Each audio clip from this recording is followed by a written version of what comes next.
"You're just not cut out for this job," Karen said, leaning back in her leather chair, a hint of satisfaction in her eyes. "The Westridge Hotel project needs someone with stronger leadership skills." I maintained my composure, despite the familiar sting of her words. Through the glass walls of her office, I could see our colleagues glancing curiously in our direction. "The same Westridge Hotel project where my redesign saved us $300,000? I asked quietly. Karen waved her hand dismissively. "My redesign. I presented it to the board. After I created it. That's your job, Sophia, to support me." She sighed theatrically. "Look, this isn't working anymore. I need someone who understands their place in the hierarchy." I nodded slowly, a strange calm washing over me. "I understand perfectly. I'll leave on Friday, but Monday will be interesting." Karen rolled her eyes. Always with the cryptic comments, "This is exactly what I'm talking about." "I'm Sophia Vasquez, 49 years old, Senior Project Coordinator at Reynolds Architecture and Design. For 8 years, I've crafted innovative solutions for our clients' most challenging projects. My passion is creating spaces that blend beauty with functionality, but more importantly, staying within budget while exceeding expectations." "What stands in my way?" Karen Mitchell, 41, my direct supervisor and the firm's youngest partner. She's mastered the art of harvesting others' ideas, particularly mine, and presenting them as her own. Her quick rise through the ranks was built on stolen concepts and misappropriated credit. And now she wants me gone. After years of taking credit for my work, she's decided I'm expendable. Perhaps I've become too vocal about recognition. Perhaps she senses that others are starting to notice the pattern. Whatever her reasons, she's made her move. As I walked back to my desk, I passed the wall of project photos in the main hallway. The Westridge Hotel, the Pinecrest Community Center, the Lakeview Towers, all projects I'd poured my heart into, all bearing plaques with Karen's name as lead designer. My phone buzzed with a text from David, one of our senior architects. "How'd the meeting go?" Karen looked smug. "As expected," I replied. "She's pushing me out." "That's insane. Your coastal restoration project just won an award." Her coastal restoration project, according to the press release. I settled at my desk, unlocking my drawer to retrieve the external hard drive containing copies of all my original designs, email chains, and documentation. Insurance I'd begun collecting months ago when Karen's behavior shifted from merely taking credit to actively minimizing my contributions. My desk phone rang, our receptionist's extension. "Sophia, there's someone from Archer and Hayes in the lobby asking for you. Says it's about the consultation you did for them." I froze. I'd never done any work for Archer and Hayes, our biggest competitor. "I'll be right down." As I rode the elevator, a sinking feeling settled in my stomach. This wasn't just about Karen taking credit anymore. Something else was happening. Something worse than I'd realized. I've spent 27 years in architecture and design. Starting as a drafting assistant in New York, I worked my way through increasingly complex projects while raising my daughter as a single mother. My portfolio expanded from residential renovations to commercial complexes to the sustainable public spaces that became my specialty. 8 years ago, Reynolds Architecture and Design recruited me from a smaller firm in Philadelphia. The promise, a leadership position, creative freedom, and the resources to pursue innovative, sustainable design. For the first 4 years under our previous creative director, I thrived. My coastal restoration project, a series of community spaces built with reclaimed materials that could withstand severe weather events, became the firm's calling card. Then Karen arrived. Originally hired as a project manager, she quickly aligned herself with our aging founder, Harold Reynolds. Her approach was calculated: lavish compliments, strategic lunches, weekend invitations to her Catskills cabin. Within 18 months, she'd secured a partnership, the youngest in the firm's history. Initially, I admired Karen's ambition. Her presentations were polished, her client interactions smooth.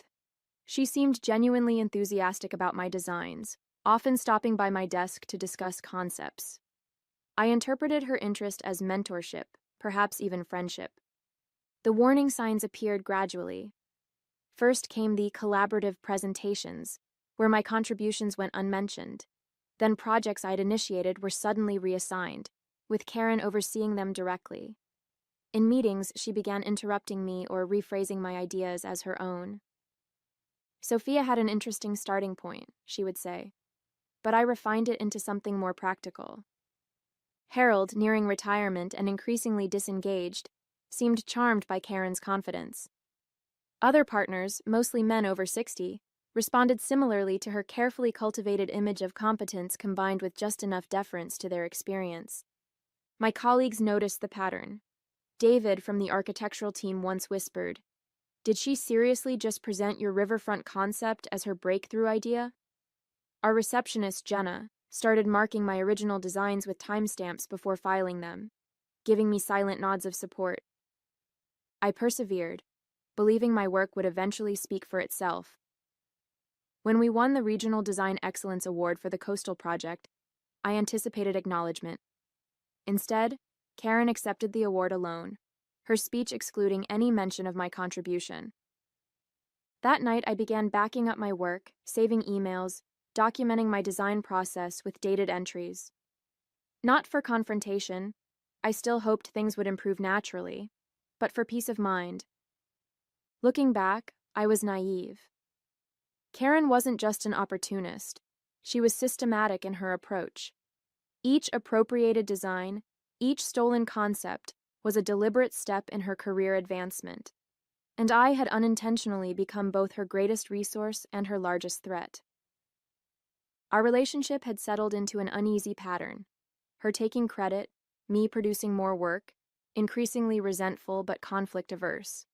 Until yesterday, when she requested my complete portfolio files for archival purposes. Something about her expression, a mixture of entitlement and calculation, finally triggered my suspicions. In the lobby, a well-dressed man in his 50s extended his hand. "Ms. Vasquez, James Donovan from Archer and Hayes. Thank you for meeting with me." "There must be some misunderstanding," I said carefully. "I've never consulted for your firm." His brow furrowed. "That's strange. We have preliminary designs for our Portland waterfront project that were attributed to you. Karen Mitchell shared them last month, said you'd provided consultation." My stomach dropped. The Portland waterfront, a $50 million revitalization project that would transform the city's harbor district. I'd sketched concepts for it after hours, purely as a creative exercise, never intending to share them officially. "May I see these designs?" I asked, fighting to keep my voice steady. He pulled out his tablet, displaying familiar renderings, my renderings, but with subtle modifications. The core concept was unmistakably mine. Elevated green spaces connecting historical buildings with flexible areas that could be reconfigured during flood seasons. "These were presented as collaborative work between your firm and ours," James explained. "We were quite impressed. In fact, we've incorporated several elements into our final proposal." The room seemed to tilt slightly. Karen hadn't just taken credit for my work within our firm. She'd been selling my concepts to our competitors. "Who else has seen these designs?" I asked. "Our entire executive team, and we've already presented to the Portland Development Commission. They were quite excited." He paused, studying my expression. "Is there a problem?" "I need to check something with my office. Would you excuse me for a moment?" In the restroom, I leaned against the wall, processing this revelation. Karen had taken my personal sketches, likely from my computer when I stepped away, and positioned them as collaborative work with a competing firm. The ethical violation was staggering. More disturbing was the realization that this explained her sudden push to terminate me. If these designs were moving forward with Portland officials, she needed me gone before I discovered the theft. My phone buzzed with a meeting notification. All staff, special announcement, 3 p.m. today. When I returned to my desk, activity around the office had intensified. People were talking in hushed groups, giving me concerned glances. David stopped by, lowering his voice. Harold is flying in for the meeting. Something about a transformative partnership. With Archer and Hayes, I guessed. His eyes widened. How did you know? James Donovan is downstairs with my designs for the Portland waterfront. Your designs? David looked confused. Karen's been working on Portland for months. It's what's getting her promoted to creative director. The final piece clicked into place. Karen wasn't just pushing me out. She was stepping into a role created specifically for her visionary work on Portland, work she had stolen from me. I opened my email to find a message from HR detailing my transition package. They weren't even waiting until Friday. Karen had accelerated my departure to today. My hand hovered over the external hard drive in my drawer. It contained everything. Original files with metadata proving my authorship, emails, documentation of my design process. Enough evidence to expose Karen's systematic theft. But would anyone believe me? Karen had spent years cultivating relationships with leadership while systematically isolating me. It would be her word against mine, and she'd already positioned me as underperforming and resentful. I closed the drawer without taking the drive. I needed time to think, to plan my next steps carefully. This wasn't just about credit anymore. It was about professional ethics, potentially legal issues, and my entire career. The conference room filled quickly for the 3 p.m. meeting. I chose a seat near the back, ignoring the whispers and glances. Karen stood at the front beside Harold Reynolds, looking triumphant in a tailored navy suit, the one she reserved for important presentations. Harold cleared his throat. Today marks an exciting new chapter for Reynolds Architecture and Design. We're announcing a strategic partnership with Archer and Hayes for the Portland waterfront revitalization. On the screen behind him appeared my designs, the ones James Donovan had shown me earlier, now branded with both companies' logos. This collaboration, spearheaded by Karen Mitchell, represents the innovative thinking that drives our firm forward, Harold continued. Karen's vision for Portland has already impressed city officials and secured preliminary approval. Karen stepped forward, beaming. Thank you, Harold. This project exemplifies our commitment to sustainable urban renewal. She clicked through my sketches, explaining concepts I'd developed over countless late nights, as if they were her own inspiration. Each slide twisted the knife deeper. To lead this exciting new direction, Harold announced, I'm pleased to name Karen our new creative director, effective immediately. Applause filled the room. Karen accepted the promotion with practiced humility, thanking Harold for his mentorship. Her gaze briefly met mine, a flicker of warning in her eyes. When the presentation ended, I approached Harold. Could I speak with you privately about the Portland project? Of course, Sophia. Let's use my office. Hope sparked.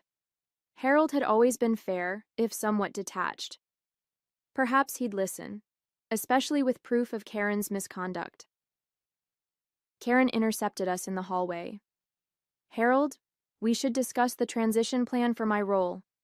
And didn't you have that call with the board at 3:30? Right, yes. He checked his watch.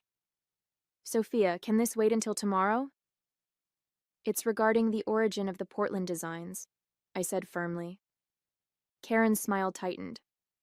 Actually, Harold, that reminds me. There are some concerns about Sophia's performance I've been meaning to discuss. Oh, Harold looked between us. Resource allocation, deadline issues, and some confusion about project ownership. Her implication was clear. She was framing me as the one with ethical problems. Let's address this now, Harold decided, gesturing us both into his office. For 20 minutes, I listened as Karen systematically undermined me. She presented doctored timelines suggesting I'd claimed credit for collaborative work. She referenced performance issues that had never appeared in my reviews. Worst of all, she implied I'd accessed her computer and copied her Portland concepts. That's completely untrue, I finally interrupted. I have proof that... Sophia, Harold sighed. This isn't productive. Karen has documented her concerns thoroughly. Given these issues and the restructuring around our new partnership, we think it's best to accelerate your departure. You're terminating me today? Without investigating her claims? Karen produced a folder. Your separation agreement, standard terms, 2-month severance. We'll need you to clear out your desk by the end of the day. I stared at the document, rage and disbelief warring within me. And if I dispute this? Harold's expression hardened. We have documentation of performance issues going back months. Fighting this would only damage your professional reputation. We both knew what he meant. Karen had been building a case against me, manipulating records to create a narrative of incompetence. Even with my evidence, a legal battle would be messy, public, and potentially career-ending. I understand, I said quietly, taking the folder. Karen smiled sympathetically. I'll help communicate this transition to the team. As I left Harold's office, my phone buzzed with an email notification. Subject: Portland Waterfront Project, confidential. From an address I didn't recognize. I opened it to find detailed information about the Portland project's upcoming phases, timelines, budgets, stakeholder information, along with a message. You should see this. Not write what they're doing to you. A friend. For a moment, I considered forwarding it to Harold as proof of my involvement. Then I realized, this wasn't help. It was a trap. If I shared confidential project information, especially after being terminated, Karen could accuse me of corporate espionage. I cleared my desk methodically, packing personal items under the watchful eye of an HR representative. The external hard drive with my evidence went into my bag first. Family photos, design awards, and the small succulent plant my daughter had given me followed. 8 years reduced to a single cardboard box. I'm sorry it ended this way, Jenna whispered as she hugged me goodbye at reception. We all know what really happened. Thank you, I said, touched by her support. Take care of yourself. Outside, I hailed a cab, giving the driver my address before sinking into the back seat. Only then did I allow myself to acknowledge the magnitude of what had happened. My career at Reynolds was over. My reputation potentially damaged. 8 years of work appropriated by someone else. My phone buzzed with texts from concerned colleagues. I silenced it, needing space to think. The separation agreement sat heavily in my bag, its terms simultaneously generous and insulting. 2 months' salary in exchange for my silence and a legally binding admission of inadequate performance. At home, I poured a glass of wine and opened my laptop. First, I backed up all evidence to a secure cloud account. Then I began researching my options, making notes on employment law and intellectual property rights. A knock at my door interrupted my research. Through the peephole, I saw David looking worried. I came to check on you, he said when I opened the door. Things happened so fast today. I invited him in, grateful for friendly company. Karen had it all planned. The termination, the partnership announcement, her promotion. It's worse than you know, David said, accepting the wine I offered. After you left, Karen told everyone you'd been stealing her designs for months. She implied you were sharing confidential work with competitors. I nearly dropped my glass. She's accusing me of exactly what she did. She showed emails, Sophia. Messages that looked like they came from your account, sending designs to outside firms. That's impossible. I never sent... I paused, a horrible thought forming. When did she say these emails were sent? David thought for a moment. Last month, mostly. She had dates. When I was on vacation in Vancouver, I realized. She had access to my computer then. She must have used my email account. That makes sense, David agreed. But she presented it convincingly. Even people who like you were starting to doubt. I felt sick. Karen hadn't just stolen my work and fired me. She was systematically destroying my professional reputation, ensuring I couldn't challenge her version of events. There's something else, David said hesitantly. A rumor that Archer and Hayes might hire you as a consultant after your non-compete period. What? Why would they? Then it hit me. That's her insurance policy. She's setting it up to look like I sold my designs to them all along. David nodded grimly. If you take any action against Reynolds, she'll use that narrative to discredit you. After David left, I sat stunned, processing the elaborate trap Karen had constructed. She hadn't just outmaneuvered me, she'd planned multiple moves ahead, anticipating my potential responses and neutralizing them before I could act. My phone rang, an unknown number. Against my better judgment, I answered. Ms. Vasquez? James Donovan from Archer and Hayes again. I wanted to follow up on our conversation. Mr. Donovan, I can't discuss anything related to Reynolds or the Portland project. I'm no longer with the firm. Actually, he said, that's precisely why I'm calling. Our leadership team was impressed with the concepts Karen attributed to you. We'd like to discuss a potential position. It was confirmation of exactly what David had warned me about, the job offer that would cement Karen's narrative of my betrayal. I need to consider my options, I replied carefully. Can I call you next week? After hanging up, I opened my laptop again, navigating to my email archive. I searched systematically through 6 years of correspondence with Karen, looking for anything that might help my case. In a folder of project communications from 3 years ago, I found it, an email chain I'd completely forgotten. Karen, seeking my input on a struggling project, had explicitly acknowledged my authorship of the coastal restoration design. Need your magic touch on this one, she'd written. The kind of innovative approach that made your coastal project such a success. It wasn't just evidence of my work. It was Karen, in her own words, confirming I was the true creator of the award-winning design she now claimed as her own. With renewed determination, I spent the weekend building my case. The email I'd discovered was just the beginning. I worked methodically through my archives, constructing a timeline of Karen's appropriation of my work. By Sunday night, I had compiled a detailed dossier, original design files with metadata proving my authorship, email chains showing the evolution of concepts Karen later claimed, performance reviews contradicting her claims of my inadequacy, and testimonials from former clients who had worked directly with me. Monday morning, I prepared to take action. My plan was straightforward. Submit a formal complaint to Reynolds' Board of Directors, complete with my evidence, then consult with an attorney about potential legal claims. As I reviewed my documents one final time, an email notification appeared, from Harold Reynolds. Sophia, concerning developments have emerged regarding the Portland project. Need to speak with you immediately. Available to meet this morning. Hope flared briefly. Perhaps Harold had discovered Karen's deception on his own. I responded, agreeing to meet at a coffee shop near the office at 10 a.m. Harold looked haggard when he arrived, the confident firm leader replaced by an anxious older man. Thank you for meeting, he began. I'll be direct. After our announcement, Portland officials requested additional background on the design concepts. They were impressed with the innovation and wanted to feature the designer's process in their public relations materials.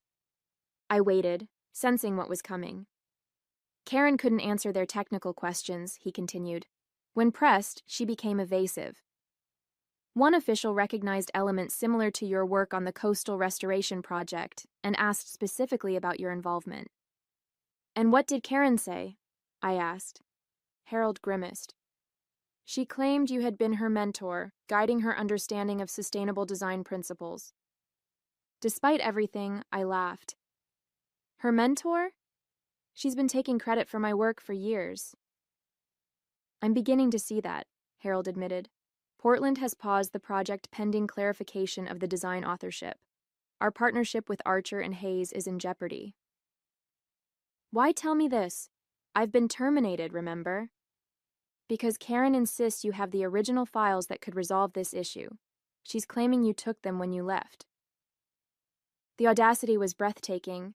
Even now, Karen was manipulating the situation, trying to force me to hand over my evidence. I have the original files, I confirmed, along with proof that they're my work, not Karen's. Harold leaned forward. Sophia, the firm's reputation is at stake. We need to resolve this quickly and quietly. Reinstate me, I said. Full position, clear my record, and remove Karen from any project involving my designs. That's not possible. Karen is already announced as creative director. Then I'll take my evidence to Portland officials directly. and to the architectural press. Harold paled. You'd damage the entire firm to get back at Karen? I'd ensure proper credit for my work, I corrected. The damage to Reynolds would be collateral to Karen's actions, not mine. As we reached this impasse, my phone buzzed with a news alert. Archer and Hayes announces withdrawal from Portland Waterfront Partnership. I showed Harold the headline. His face fell. It's already unraveling, I said gently. You have one chance to control the narrative before this becomes a public scandal. Harold stared at his coffee, clearly calculating options. What exactly do you want, Sophia? A public acknowledgement of my work. Karen removed from any project involving my designs, and I want to present my Portland concepts to the city officials personally. And the termination? I haven't decided yet, but I won't sign the separation agreement. Harold nodded slowly. I'll need to consult with the board, but the Portland situation requires immediate attention. As he left, I received another email from James Donovan at Archer and Hayes. Portland officials requesting clarification on design authorship. Would value your direct input on concepts Karen Mitchell presented. A separate email arrived from a Portland city planner, reaching out directly regarding waterfront revitalization concepts, questions about sustainable elements in the design. While Harold deliberated with his board, the situation was evolving beyond his, or Karen's, control. The very clients Karen had impressed with my work were now reaching out to me directly. For the first time since my termination, I smiled. Karen had built her career by taking credit for others' work. Now, her inability to explain the very designs she'd claimed would expose her fraud to everyone who mattered. Tuesday morning arrived with a sense of inevitability. Following several conversations with Portland officials and Archer and Hayes executives, I had agreed to a joint meeting at Reynolds' office to clarify the design authorship issue. I dressed carefully, choosing a professional outfit that projected confidence without ostentation. The external hard drive with my evidence went into my bag, along with printed copies of key documents. This time, I was fully prepared. The conference room fell silent when I entered. Harold sat at the head of the table, flanked by two board members. Representatives from Portland and Archer and Hayes filled one side.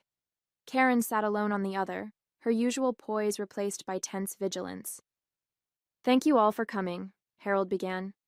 We're here to address questions regarding the Portland waterfront project designs. Karen immediately took control. I'd like to start by expressing my disappointment that confusion has arisen about my work. While Sophia contributed some initial feedback, the concepts were entirely... Actually, I interrupted, connecting my laptop to the projector. I think it's better if I demonstrate. For the next 20 minutes, I methodically presented my evidence. Original design files with timestamps predating Karen's creation by months, process documentation showing the evolution of concepts, and most devastatingly, emails where Karen herself acknowledged my authorship of various elements. As you can see, I concluded, these designs represent my work, developed independently and without authorization from Reynolds after Karen took my previous coastal restoration project concepts without attribution. The Portland officials exchanged glances. These are precisely the technical details we've been requesting, one said pointedly to Karen, details you weren't able to provide. This is absurd, Karen protested, her voice rising. She's manipulated those timestamps. She's trying to sabotage me because she's jealous of my promotion. Actually, said the Archer and Hayes representative, our technical team has verified the metadata. These are unquestionably the original files. Furthermore, added Harold quietly, our IT department has confirmed unauthorized access to Sophia's computer during her vacation last month. Karen's face drained of color as she realized her carefully constructed narrative was collapsing. Harold, you can't possibly believe... Karen, he interrupted firmly. I think it's time for you to leave. Karen's downfall was swift and comprehensive. Escorted from the building that afternoon, she left behind a trail of fabrications that unraveled with remarkable speed once people started asking the right questions. The board meeting that followed was equally decisive. Harold, fighting to salvage the firm's reputation, announced my reinstatement with a promotion to creative director. The Portland officials, impressed by my original concepts and detailed knowledge, requested I personally lead the waterfront project moving forward. Most satisfying was the company-wide email Harold sent the following day, publicly acknowledging my contributions to Reynolds' award-winning projects and clarifying that the designs Karen had claimed were, in fact, my work. "I underestimated you," Harold admitted when we met privately. "I should have listened when you tried to tell me what was happening." "Yes, you should have," I agreed, not willing to absolve him too easily. 8 years of my work was attributed to someone else while you looked the other way. His chastened expression confirmed he understood the magnitude of his failure. 1 month later, I stood before the Portland Development Commission, presenting my refined vision for their waterfront. The project was back on track, with both Reynolds and Archer and Hayes collaborating under my direction, a partnership that now acknowledged all contributors properly. Karen, meanwhile, had become a cautionary tale in our industry. After 3 other designers came forward with similar stories of appropriated work, her reputation was in tatters. Last I heard, she had left architecture entirely. As for me, my career entered a new phase. The spotlight I'd avoided for years now felt less intimidating. I established clear protocols for design attribution at Reynolds, mentored younger staff, and finally received the recognition my work deserved. "Was it worth it?" my daughter asked over dinner, celebrating my first major project launch as creative director. "All those years of someone else taking credit?" I considered the question, remembering Karen's dismissive words that fateful day. "You're just not cut out for this job." "No," I replied with a smile. "But the vindication at the end, that was definitely worth waiting for."